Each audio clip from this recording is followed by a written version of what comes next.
My parents exhausted almost 95% of my trust fund for my sisters. I thought it would be good if I could forgive them, considering they are family. Let me explain the situation a little. I am the youngest of 3 sisters, currently 25 years old. The eldest, Gilda, is 33, and my second sister, Carol, is 31. They have been very close since childhood, almost always together. I didn't have any particular dissatisfaction with that, and even felt that being alone suited me better. My parents are both 63 years old and own a small grocery store, a family business passed down through my father's lineage. The store is the most important thing to my parents, and they spent most of their time there, devoting an enormous amount of effort. My parents always said, "Our family is equal," acting as if the 3 of us had the same opportunities and support. We 3 sisters inherited a trust fund from our grandparents. Each of us received $100,000 to support our university and early adult life, eagerly awaiting the day we could use it as adults. However, as a child, I didn't pay much attention to the trust fund. I thought of earning my money on my own and not relying on the trust fund, except as a last resort. During high school, I started a landscaping job. At that time, my sisters worked at my parents' store, but I didn't feel like working there. I couldn't quite pinpoint the reason, but working for my parents didn't appeal to me. Although my parents are wonderful people, they could be overly work-focused and strict in the store.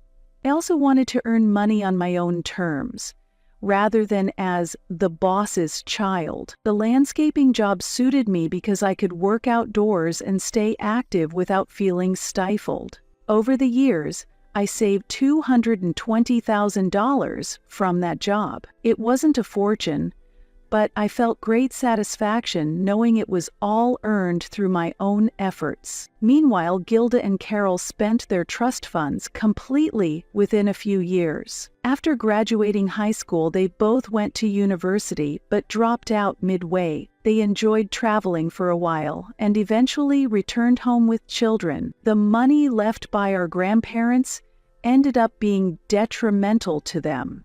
Gilda got arrested for drunk driving, and Carol was temporarily homeless before eventually working at the family store. By the time I turned 18, both of them were back at home, working for our parents while raising their children. To be honest, when it was my turn to access the trust fund, I felt confident about managing it. At the time, I was already in university and covering part of my tuition with scholarships. Thanks to my landscaping job, I was earning enough to focus on work. At the same time, I was fully committed to my studies. At one point, I faced financial difficulties and decided to ask my parents for permission to use the trust fund. Knowing my sisters had received the funds without conditions, I assumed I'd have no issues getting approval. At 18, I was an adult and confident I could use the money responsibly. However, when I approached my parents, their reaction was somewhat awkward. Instead of handing over the money right away, they suggested,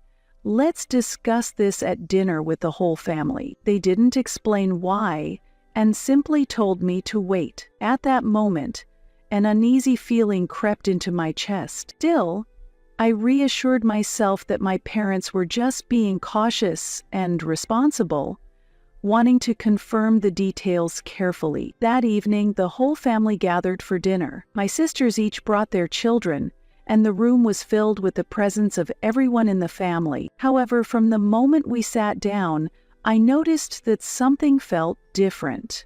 My father seemed tired, and my mother avoided eye contact with me, a behavior she displayed when she didn't want to say something. After a long silence and a tense dinner, the topic was finally brought up. My father cautiously began, "We need to talk about the trust fund." He quickly added, "You might not think this is good news." After those words, he awkwardly started explaining that they had been using part of my trust fund over the past few years. At first, I just listened, wondering, what did they spend the money on? Then my parents slowly explained the details. And Gilda was arrested for drunk driving, Part of the trust fund was used to cover her legal expenses. They also mentioned emergency expenses, like medical bills for my niece and other unforeseen costs. As I listened, I thought optimistically, maybe they used some of it, but there must still be a considerable amount left. Then my mother spoke. Her expression showed clear guilt. She told me that only $5,000 remained in the trust fund. Out of the original $100,000, only $5,000 was left. At that moment, I felt as if I'd been slapped across the face. At first, I had no idea how to react. All I could think about was, what happened to everyone else's money? My parents repeatedly said we never expected it to come to this. Your sisters were in difficult situations and needed help. Families should support each other. During this time, I just sat there, numb, listening to their words. This money was supposed to support me as I graduated college and took the first steps in my new life, but my parents treated it as if it were theirs, to use whenever they pleased. This was the part that bothered me the most. My parents didn't even seem to feel remorse. My father only kept saying, "Now is the time for the family to come together. Please understand. We need your cooperation." From his attitude, I felt as if they expected me to accept the situation without complaint, but I couldn't bring myself to agree. "Why did you think it was okay to use my trust fund for other people's problems?" I asked. They just repeated the same excuses. "We thought we were making the best choice for the family," they said, their answer vague, as if expecting me to understand someday. I had no idea how to respond. The conversation felt surreal. For years, I believed this money had been set aside so I could use it when I needed it most. But when that time came, I was told almost nothing was left. I didn't raise my voice or get upset. I just sat quietly, trying to process everything. I remember looking around the table at my sisters, nieces, and parents. They all looked so normal, as if this was just another ordinary Tuesday night for them and for me. But my future had been taken away in an instant, and when I left the house that night, they barely seemed to notice. At that moment, I realized everything had completely changed. I couldn't forget that my parents had chosen to sacrifice me to protect my sisters. I felt as though I was just an optional backup source of extra funds when needed. The hardest part was knowing that the trust fund would never be recovered. It was completely gone, and there was nothing I could do about it. After experiencing this nightmare with the trust fund, I decided I no longer wanted to rely on my family. I attended college using $20,000 I had saved from scholarships and landscaping work. Without the trust fund or financial support from my family, I relied solely on the little savings I had managed to accumulate. It wasn't easy, but I felt a strong determination to keep moving forward, knowing that everything I earned from then on would be mine. I realized I couldn't entrust my life to people who were indifferent to my future or plans. For the next several years, I worked tirelessly. I worked weekends and holidays, taking on as much work as I could. By the time I graduated, I had no debt and had earned my degree. While many of my friends struggled with student loans, this was a significant achievement for me. I continued my landscaping work, which I had been doing since high school. Although I wasn't wealthy, I earned enough to make ends meet. A few years after graduating college, I finally achieved my long-held dream. I officially registered my landscaping business, hired a few men to work with me, and the business began to thrive. I signed regular contracts with 6 men who worked under me. The business was on track, and I no longer worried about paying bills or meeting payroll. For the first time, I felt like I was building something I could be proud of. Meanwhile, things at home had worsened. My sisters continued working at my parents' store while taking care of their children. From mutual friends and former neighbors, I heard that my parents weren't earning much and were still covering most of my sisters' living expenses. Whenever one of my sisters faced financial difficulties, My parents would deplete their savings to support them. There was so much I wanted to say to them, but honestly, I had given up on repairing my relationship with my parents. They chose their path and they should bear the consequences themselves. 2 years ago, I decided to check if my parents had made any effort to rebuild the trust fund as they had promised. I wasn't hoping for a miracle, but I thought there might be something left. I contacted a lawyer and asked them to investigate. The results were unexpected. The report sent by the lawyer showed a balance of $3,456 in the account. This was even less than the $5,000 my parents had previously claimed remained. I stared at the figure, feeling anger well up inside me. Not only had they spent most of my trust fund, but even after informing me about it, they continued to withdraw from the account. Overwhelmed with frustration, I called my parents and demanded to know how this could happen. I asked them directly why the amount was less than what they had reported earlier. After a long silence, my father started giving meaningless explanations about unexpected expenses and family support. Even after all these years, they continued to treat the money meant for my future as an endless resource and had hidden this fact from me. That was the last straw for me. I told them it was over. From now on, I would no longer visit on holidays or call them on their birthdays. On the day the trust fund issue came to light, I decided to live without relying on them. I no longer wanted to be dragged into their problems or listen to their meaningless excuses. I completely cut off contact with them. I was certain my parents would try to reach out again. As expected, they sent gifts, letters, and small notes on my birthdays and during the holidays. The notes said things like, "We miss you. Family is the most important," but I no longer felt any attachment. I returned the gifts unopened, had no desire to read the excuses written in their letters. To be honest, at first it hurt.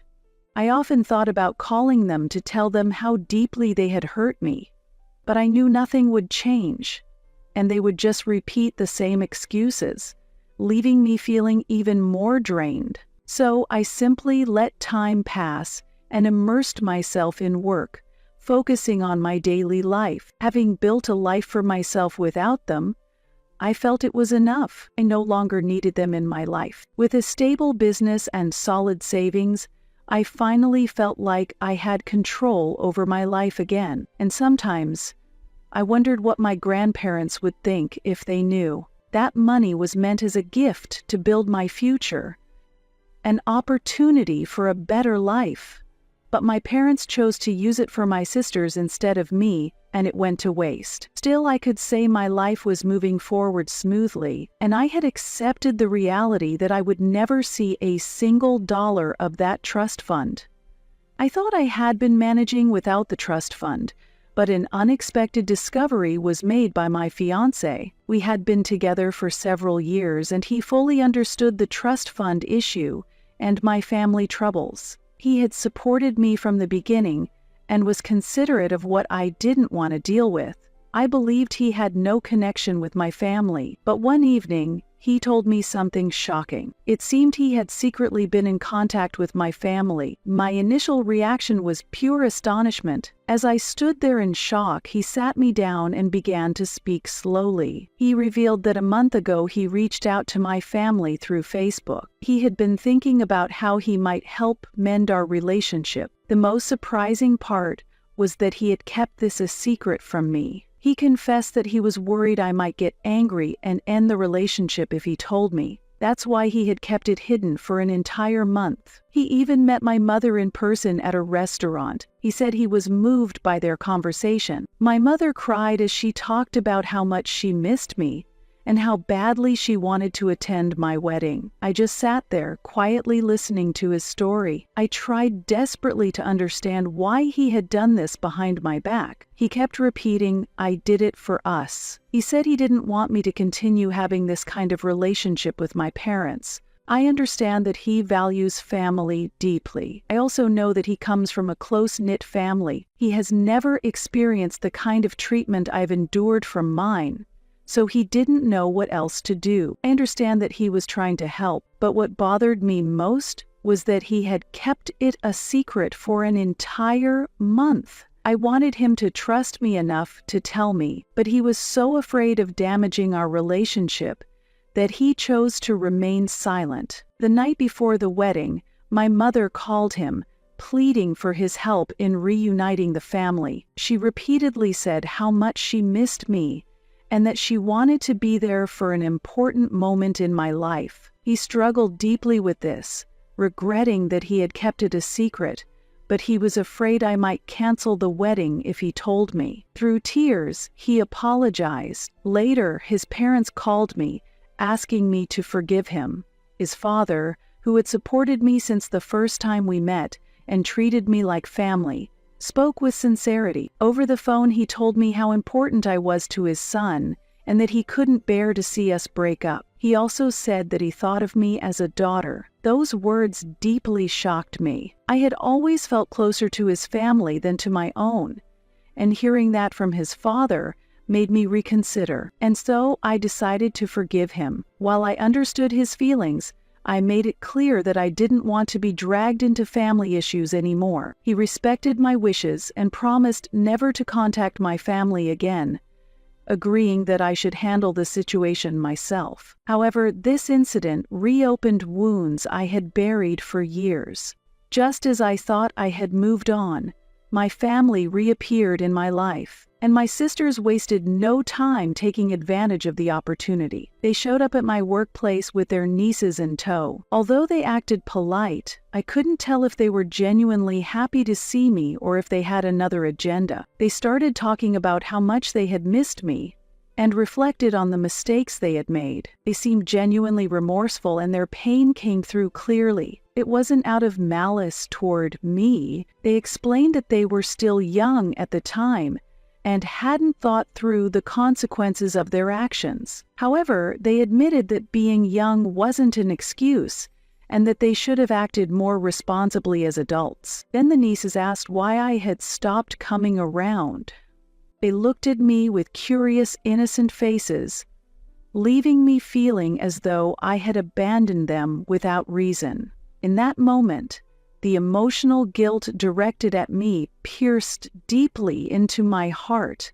Initially, I had felt anger toward my sisters for spending the trust fund, but now I understand that much of the responsibility lay with my mother. For years, my sisters had been lying, and my father had been dragged into it, powerless to stop it. The sisters told me that since then, my parents' relationship had become strained. They added that my father felt he had lost me because of the situation. They also revealed that my father had been jealous of the close relationship I shared with my fiancé's family, especially his father. They said it would take time for things to heal and admitted that they weren't sure if everything could ever go back to normal. The past couldn't easily be forgotten, and even if they were filled with regret, things couldn't return to how they once were. After they left, I felt utterly exhausted. It was as if all the emotions I had been suppressing suddenly poured out at once. I wanted to move forward,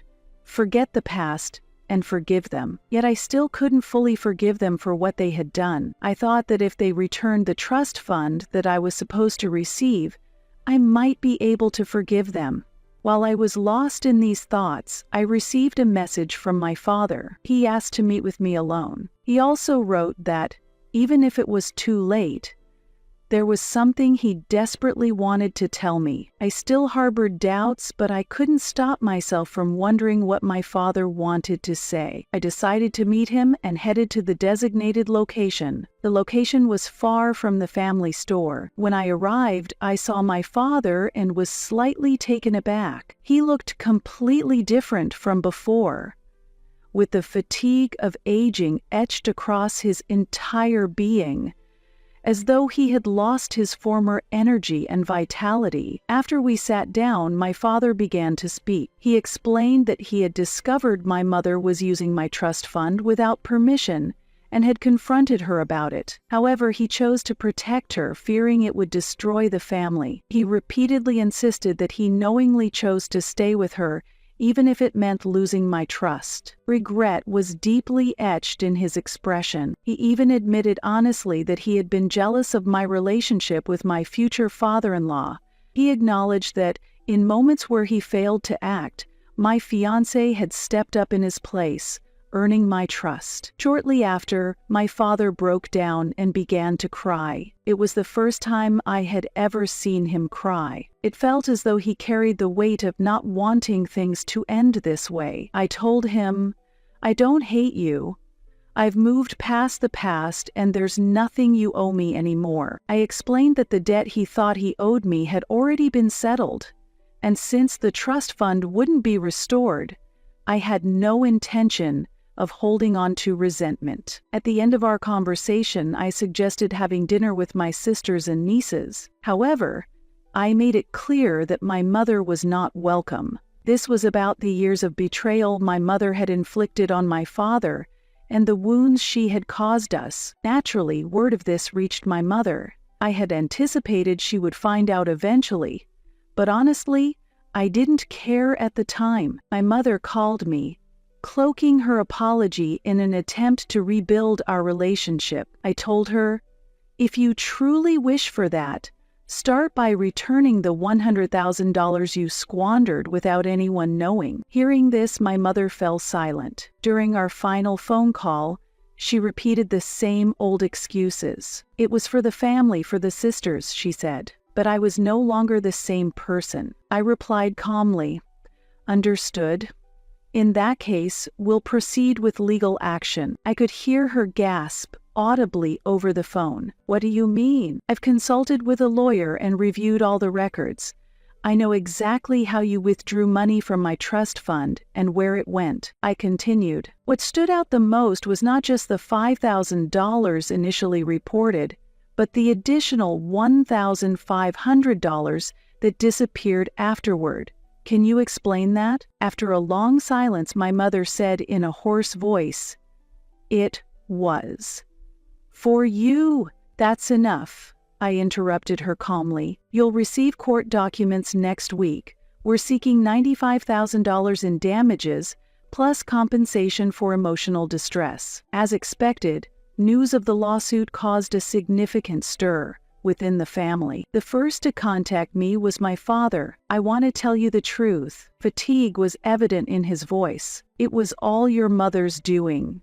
She kept saying she needed money, and I turned a blind eye to it." My father admitted that he had kept detailed records of the funds my mother withdrew from the trust fund and offered to provide them as evidence. Shortly after, unexpectedly, I received a call from Gilda. "I'm going to testify too," she said. There was unwavering determination in her voice. "She lied to us as well. I thought most of that money was for medical expenses or living costs, but it wasn't." When the trial began, my mother's deceit was exposed, one piece at a time. She had claimed to use my trust fund to support my sisters, but in reality, she had squandered it on luxury brand items and trips with friends. The testimony from my father and sisters became decisive evidence, leaving no doubt about my mother's actions. The court fully upheld my claim, ordering my mother to repay the entire trust fund with interest, along with damages for emotional distress. As a result, my family had to sell the store they had been managing. A year after the verdict, I stood by the window of my new office, looking out over the city. My landscaping business had grown significantly, with more than 20 employees on staff. I had also rebuilt a positive relationship with my father and sisters, different from before. They acknowledged their mistakes and were making efforts to atone. Recently, I played with my nieces in the park, their innocent smiles reaffirming that I had made the right choice. For the wedding, I invited my father and my sister's families. However, I didn't invite my mother. She still justifies her actions and refuses to apologize. Even so, I chose to accept that and move forward. Sometimes, you have to stand up to your family to protect what matters most. For me, that stage was the courtroom. As a result, hidden truths came to light, allowing me to take a genuine step toward reconciliation. Family gatherings without my mother initially felt somewhat incomplete. However, relationships built on honesty and trust felt far more comforting than ones filled with deceit and secrecy. That was the greatest lesson I learned